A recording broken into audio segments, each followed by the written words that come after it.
अस्सलाम वालेकुम। एक से ज़्यादा चीज़ें इकट्ठी खा लेने से हमारी बॉडी में क्या रिएक्शन होगा ये जाने बिना हम बहुत सी चीज़ों को इकट्ठा खाते रहते हैं। किसी शादी पार्टी में जाएं तो हम लोग 10-15 तरह की चीज़ों को एक साथ खा लेते हैं। उसके बाद फूड पॉइजनिंग होना एक कॉमन सी बात है। लेकिन दोस्तों हमारी बॉडी में हर तरह के खाने को डाइजेस्ट करने के लिए अलग अलग वक्त लगता है। अगर आप फल खा रहे हैं तो वो 3 घंटे में तकरीबन डाइजेस्ट हो जाते हैं। अगर आप सब्जियां खा रहे हैं तो इन्हें डाइजेस्ट होने में 6 घंटे लगते हैं। अगर आप वहीं अनाज खा रहे हैं यानी कि अगर आप चावल या गेहूं की रोटी ले रहे हैं तो उसे डाइजेस्ट होने में 10 घंटे से ज़्यादा वक्त लगता है। तो इस तरह से हमारी बॉडी में अलग अलग चीज़ों का रिएक्शन अलग अलग हो सकता है।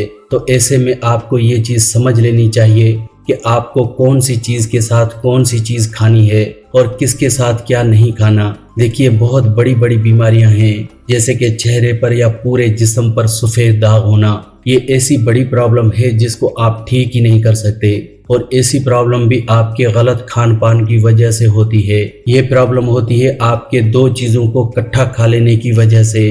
तो आज हम आपको बताने वाले हैं कि चने खाने के बाद कौन सी चीज़ है जिसका आपने इस्तेमाल नहीं करना। चने को हम क्यों कंसीडर कर रहे हैं? क्योंकि चना सेहत के लिए बहुत अच्छा है। चना प्रोटीन से भरपूर है जिस वजह से चने का इस्तेमाल खाने में हम किसी न किसी तरह ज़रूर करते हैं। कुछ लोग इसकी सब्ज़ी बनाते हैं, कुछ लोग चने को स्प्राउट्स की शक्ल में खाते हैं और कुछ लोग चने को भुने चने की शक्ल में खाते हैं। तो किसी न किसी तरह आप चने का इस्तेमाल करते ही होंगे। तो चना खाने के बाद ऐसी कौन सी चीज़ें हैं जिनको आपने नहीं खाना ताकि आपके जिस्म को कोई साइड इफ़ेक्ट ना हो। लेकिन दोस्तों आप इसको समझ सकते हैं एक न्यूक्लियर बम की तरह। न्यूक्लियर बम जिसे हम एटॉमिक या एटम बम भी कहते हैं। आपको ये तो पता ही होगा कि ये बम दुनिया में सबसे बड़ा बम है। लेकिन क्या आपको ये पता है कि ये बम काम कैसे करता है? ये बम भी रिएक्शन से ही काम करता है। यहाँ पर भी न्यूक्लियर रिएक्शन या न्यूक्लियर फ्यूजन होती है। यहाँ पर अगर रिएक्शन होने से इतना बड़ा धमाका हो सकता है तो सोचिए हमारे पेट में भी 2 चीज़ों का रिएक्शन होने से कितनी खतरनाक बीमारियां पैदा हो सकती हैं। हमारी बॉडी में जब 2 चीज़ें इकट्ठी मिलती हैं जो कि एक दूसरे के बिल्कुल ही अपोजिट हैं तो उन 2 चीज़ों के मिलने से हमारी बॉडी में वायरस पैदा होते हैं जिन्हें हम जहर कह सकते हैं और ये जहर आपको कैंसर तक दे सकते हैं। तो चलिए जानते हैं कि आपको चने के साथ साथ कौन कौन सी चीज़ों का इस्तेमाल नहीं करना चाहिए। दोस्तों पहली चीज़ है दूध या फिर चाय। अगर आप चने का इस्तेमाल कर रहे हैं तो आपको उसके ऊपर से दूध एकदम से नहीं पीना या फिर दूध से बनी हुई चीज़ें जैसे कि चाय या शेक का इस्तेमाल नहीं करना। ये हम आपको क्यों बता रहे हैं? क्योंकि जो लोग चने का इस्तेमाल करते हैं वो लोग चने के बाद दूध भी पीते हैं। लेकिन चने और दूध का कोई कॉम्बिनेशन नहीं बनता। केले और दूध का कॉम्बिनेशन बन सकता है लेकिन चने और दूध का कॉम्बिनेशन नहीं है क्योंकि ये दोनों ही हाई प्रोटीन वाली चीज़ें हैं, दोनों ही हजम होने में टाइम लेती हैं। इसलिए अगर आप दोनों चीज़ों को इकट्ठे खाते हैं तो ये आपको कॉन्स्टिपेशन और स्किन से जुड़ी हुई कई प्रॉब्लम्स कर सकते हैं। तो जब भी आप चना खाएं तो दूध का इस्तेमाल करने के बीच में 1 घंटे का गैप ज़रूर रखें ताकि आप बीमारियों से बचे रहें। दूसरे नंबर पर है कच्चे लहसुन का इस्तेमाल। अगर आप कच्चे लहसुन का इस्तेमाल चने के साथ करते हैं तो आप देखेंगे आपको स्किन से जुड़ी हुई कई प्रॉब्लम्स हो सकती हैं। एकदम से आपको एक्जिमा की प्रॉब्लम आएगी, फिर ये प्रॉब्लम आगे चलकर सफ़ेद दाग की प्रॉब्लम भी बन सकती है।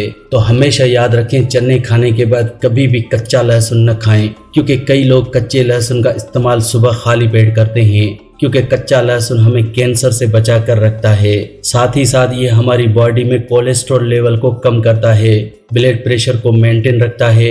लेकिन जब भी आप चना खा रहे हैं उस वक़्त आपको साथ में कच्चे लहसुन का इस्तेमाल नहीं करना। अगली चीज़ है अंडे का इस्तेमाल यानी कि एग। अंडा और चना दोनों हजम होने में टाइम लगाते हैं, दोनों ही प्रोटीन से भरपूर हैं। अगर आप दोनों का इस्तेमाल एक साथ करते हैं तो आपको डाइजेशन में प्रॉब्लम हो सकती है जिससे आपको कॉन्स्टिपेशन हो सकती है और अगर कॉन्स्टिपेशन हो जाती है तो फिर तो बीमारियां आना लाजमी है। देखिए हम आपको हमेशा कहते हैं कि आपको कॉन्स्टिपेशन से बचे रहना है। आपको ऐसा कुछ भी नहीं खाना जिससे आपको कॉन्स्टिपेशन की प्रॉब्लम हो क्योंकि कॉन्स्टिपेशन यानी कि कब्ज एक सबसे बड़ी बीमारी है। आप इसे ऐसे समझ सकते हैं कि ये सभी बीमारियों की मेन जड़ है।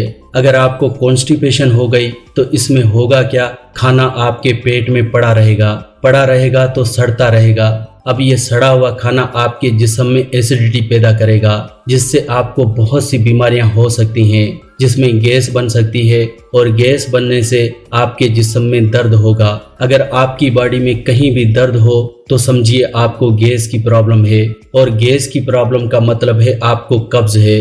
तो कब्ज होने से आपकी पूरी बॉडी में दर्द हो सकता है। दूसरे नंबर पर है आपका खून गंदा हो सकता है, क्योंकि जो वेस्ट आपकी बॉडी से बाहर नहीं निकल रहा वो वेस्ट आपके खून में मिलता रहता है। खून में मिलने से ये आपके चेहरे पर पिंपल्स पैदा कर सकता है, स्किन पर एक्जिमा और सोराइसिस पैदा कर सकता है, और साथ ही साथ ये आपके कोलेस्ट्रॉल के लेवल को बढ़ा सकता है, जिससे आपको हार्ट अटैक की प्रॉब्लम हो सकती है। और हमारे खून को साफ करने के लिए हमारी बॉडी में 2 अलग अलग किडनियां हैं, और किडनियों को ज्यादा काम करना पड़ेगा तो किडनी में टॉक्सिन्स बढ़ेंगे, और ये टॉक्सिन सॉलिड शक्ल इख्तियार करके किडनी स्टोन्स बन जाएंगे। गॉल ब्लैडर के स्टोन्स की प्रॉब्लम हो जाएगी। तो इस तरह से कॉन्स्टिपेशन से तकरीबन सारी बीमारियां जुड़ी हुई हैं। तो आपको कॉन्स्टिपेशन से बचकर रहना है। आपको कभी भी अंडे और चने एक साथ नहीं इस्तेमाल करने। अगली चीज है चना और करेला। अगर आप चने की सब्जी खा रहे हैं तो साथ में करेले की सब्जी न खाएं। कुछ लोग खाना खाने के बाद करेले का जूस भी पी लेते हैं, क्योंकि चना और करेला दोनों ही अच्छे हैं। जो डायबिटिक पेशेंट्स हैं वो चना भी खा सकते हैं, वो करेले का जूस भी पी सकते हैं। तो ऐसा न हो कि आप चना और करेले का इस्तेमाल एक साथ कर लें। हमेशा याद रखें, चना और करेला दोनों के बीच में तकरीबन 2 घंटे का गैप जरूर रखें, ताकि आप बीमारियों से बच सकें। अब आप सोच रहे होंगे कि चने के साथ खाएं क्या। चने के साथ सबसे अच्छी चीज है गुड़, यानी कि जागरी। गुड़ का इस्तेमाल आप चने के साथ अगर करते हैं तो ये आपको एडिशनल एडवांटेज देगा। पहले नंबर पर ये आपके चने को डाइजेस्ट करने में मदद करेगा, क्योंकि चना वैसे भी भारी है। चना हजम होने में वक्त लेता है। जब आप गुड़ साथ में खाएंगे तो ये आपके चने को जल्दी डाइजेस्ट करेगा। दूसरी चीज, इसमें आयरन काफी ज्यादा होता है, और ये आयरन तब भी एब्जॉर्ब होगा जब आप इसको चने के साथ में लेंगे। अगर आप अकेला गुड़ खा रहे हैं तो आपकी बॉडी उस आयरन को एब्जॉर्ब नहीं कर सकती। तो इसलिए चने के साथ अगर आप गुड़ को इस्तेमाल करते हैं तो दोनों के फायदे आपको मिलते हैं। ये कॉम्बिनेशन सबसे अच्छा है। तो दोस्तों, ये तो हुआ कि आपको चने के साथ क्या नहीं खाना, लेकिन क्या आपको ये पता है कि कुछ ऐसी भी चीजें हैं जिनको एक साथ नहीं खाना चाहिए। हो सकता है कि आप और आपकी फैमिली में बहुत सारे लोग इसका इस्तेमाल कर रहे हों। तो चलिए थोड़ा उनके बारे में भी जानते हैं। पहले नंबर पर है घी और साथ में शहद। आपके घर में भी घी जरूर होगा और शहद भी होगा। याद रखें, कभी भी घी और शहद दोनों का इस्तेमाल एक साथ न करें। अगर आप घी खा रहे हैं तो शहद का इस्तेमाल 1 घंटे के बाद करें। अगली चीज है प्याज और दूध। दूध और प्याज दोनों की दुश्मनी है।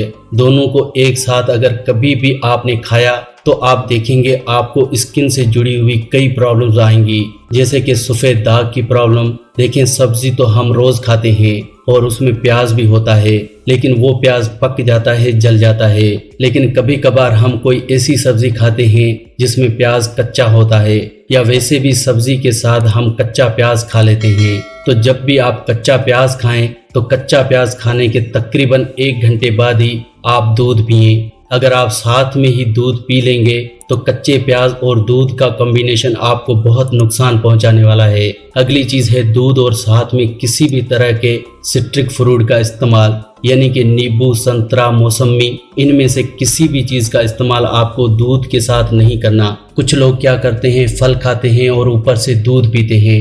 तो अगर आप ऐसे फल खा रहे हैं जो खट्टे हैं, जैसे कि संतरा या मौसमी, तो उसके ऊपर से दूध का इस्तेमाल नहीं करना। ये रिएक्शन करते हैं। आपने देखा ही होगा, जब दूध को गर्म करते हैं और उसमें नींबू निचोड़ते हैं तो दूध फट जाता है। इसी तरह से हमारे जिस्म में भी अंदर जाकर रिएक्शन पैदा करता है। अगली चीज है उड़द, यानी कि माश की दाल और दही। अगर आपको दही बड़े पसंद हैं तो बड़ा आप मूंग की दाल का बनाएं, न कि उड़द की दाल का।